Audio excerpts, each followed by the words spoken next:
Let's talk about positioning your finances for 2022.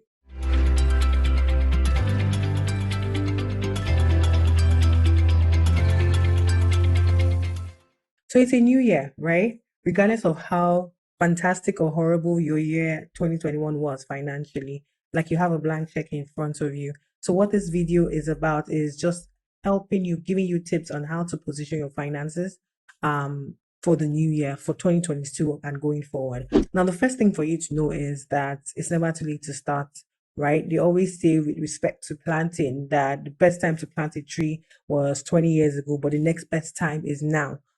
So if the previous years or to put it in context, if 2021 wasn't amazing for you financially, you can actually position your finances in 2022 for a better year, right? You can intentionally make some changes. You can intentionally do some things that will change the trajectory of your finances. So let's go into it. One of the things that you need to do to position your finances in 2022 is to know where you are right now. Like actually know where you are. Not just have an idea, but actually know where you are. And so there are three things that I always look at when I talk about knowing where you are. The first thing is your net worth. Next thing is how much do you earn or how much are you expecting to earn in 2022 and what are your expenses, right? So for your net worth, what is your net worth? Net worth is something I've shouted about so much on this channel, right? Your net worth is basically your assets minus your liabilities, right? By assets, I mean everything that you have put money into that you expect to bring back money to you. So think if you have a property, if you have investments, any of those things, your pension, contributions, blah, blah, blah. All those things are assets, right? So all your assets, add them up. And then all your liabilities, if you have your car loan, if you have your student loans, if you have your mortgage, credit card debts, any of those things, right? And you deduct them. What you have, the net figure is your net worth. Why is your net worth important? Because it literally just gives you a snapshot of where you are right now. If you are earning so much, but your net worth is negative, it actually tells you that you are sitting on a keg of gunpowder. Like you might be fine right now, but if something literally happens, it means that your car can be taken over, your house might be taken over, things like that. So it just tells you where you are so that you don't live in la la land. Because I mean, a lot of people just feel like once they have cash, once they're able to pay their bills, then they are fine. No. But if your net worth is negative, right, you are sitting on a keg of gunpowder, any little thing and it can just like throw you off the hinges, right? And so yes, know your net worth. The next thing is your income. If your net worth is not smiling, right? If your net worth is not where you want it to be or where you think it should be based on how much you've earned over time, then you need to look at your income and your expenses. Your income is very basic. How much do you earn? How much are you planning to earn? Is there a promotion coming up? What other income streams can you build up, right? And then your expenses, which is where to a very large extent you have control, right? So what are the things that you spend money on? Now, to track, it's important to track, right? For me personally, how do I track? I've done a video on the different methods of saving, right? And in that video, it actually tells you how to manage between your income and your expenses, right? So if you adopt a savings method, right, it will help you ensure that at the end of every period when you get your pay or whether it's monthly or bi-weekly, right, you have some savings done. So for me, I'm not a detailed budget kind of person where I write down meticulously how I spend because that's not my personality. So I provide three different methods and you can check out the video here. It will pop up here and it will serve you well to watch it and like have a plan for your income and your expenses because the idea is that the wider the gap between your income and your expenses, then the more likely for your net worth to grow. Do you get? So your net worth is like there, and then it's income minus expenses that flows into it. So if your expenses are more than your income, it hits into your net worth.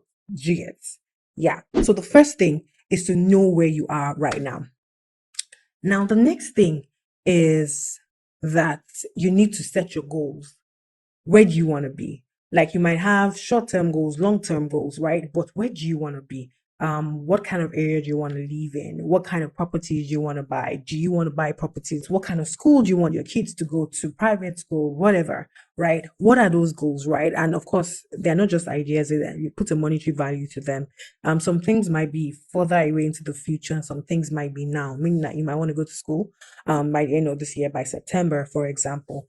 So what are your goals, right? Why do you need your goals? Because your goals puts your net worth in context.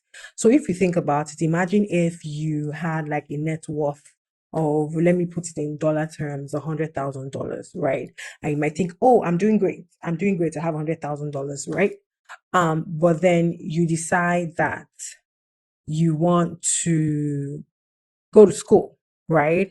And school is going to cost maybe 160K per year based on the kind of school you want to go to. And you want to go for a 2 year program.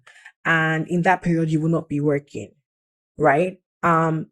If you have set that goal and you've written it down, you've quantified what that goal implies, and the fact that apart from that school fees, you're going to leave, you're going to eat, you're going to change your clothes, you're going to buy food in your car, things like that, then that 100K is put in a different context, right? Some people might see that 100K and be like, oh, I'm cool, like I'm free, I can flex, right? So 100K might not really be a lot, but yes, you get the idea, right? Truth about it is that when you have your net worth and then you now start writing down your goals, a lot of times your net worth and your goals are pretty much far from each other, right?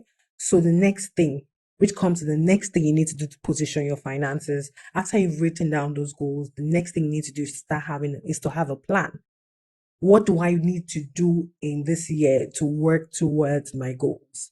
What money decisions? Is it increasing my income streams? Is it investing? Is it taking a course? Because all those things add to the bottom line, really. If you upskill or you invest, upskilling gives you the capacity to increase your pay, right? So you're increasing your pay for the same amount of time being spent at work, you are improving your net worth, right? So what do you need to do, right? Truth about it is that this is where a lot of people hit the snag, right? Taking action, the things you need to do every day to actually work towards your goal. I did a video on setting goals and how to unpack them into realistic steps, right? It will pop up here also. Like, see, if you've not subscribed to my channel, first of all, I'm going for 10K subscribers, so to support my ministry, that's one. The second thing is that there's so much content that would help you. So you need to actually just sit down and say, okay, I want to plan my finances. There are a couple of videos on goal setting, creating an investment plan, blah, blah, blah. Just sit down and binge watch on them, right? You would get value. So subscribe here. Subscribe. So we talked about three things in position your finances for 2022. We've talked about knowing where you are. We've talked about knowing where you're going to. The next one is about planning for what you need to do to get to where you are going. Next thing I'll talk about in position your finances for 2022 is creating systems that work for you. Why do I say that? A lot of people start with ginger at the start of the year, right? Oh, we want to get it right, we want to get it right, we want to get it right. But when life happens, when work starts, when you start doing those long hours at work, when you start getting into traffic, when life becomes busy, you tend to forget this plan that you have. Why? Because you do not like put it into your system, right? Put it into your general flow. So what am I saying? Create a system that works for you. You know that you need to save, you know that you need to invest. I've talked about the video on the different methods of saving, right? That aligns with your personality. There's even a quiz that you can take when you watch that video to actually help you assess your personality and the best savings method that works for you, right? So check those out. It will help you a whole lot. Why am I saying that? Because the idea is that you create a system that works. So let me use myself as an example so you understand what I mean by a structure. I have a 9 to 5, right? I get paid monthly. What I do is that for my monthly pay, I know how much I move to my utility account. I have a utility account where I don't need to account for the money in that account. I can spend it how I want to, but I know that my expenses are capped for the month. Then I have an investment account. Every money that goes into that account only goes into investments, right? So when I'm opening my stockbroking account, when I'm opening my interest bearing accounts, with whatever investment house, right? The account that my returns flows through or my sale or my divestment flows through is that particular account. So any money there is for investment. So what that does for me, first of all, is that there's clarity. Even if I have not thought about what I'm going to invest in or I have not decided on how much on a particular investment, I know that the money is there waiting to be invested. There's clarity. And I know that my investment, my spending for the month is capped, right? So it's clear. I've split it across. So all my monthly investments, then there's a balance that stays in my salary account that are for like some specific bulk transactions that I do monthly. That way everybody's happy, right? I have my giving budget. I have a card for giving. Like I have an account for giving, right? If I want to transfer money to anyone for anything that is not like being paid for, like it's just a gift, I know where to debit, right? So everything is clear in my mind, right? Now, what happens is that that investment account, every month I just look into it.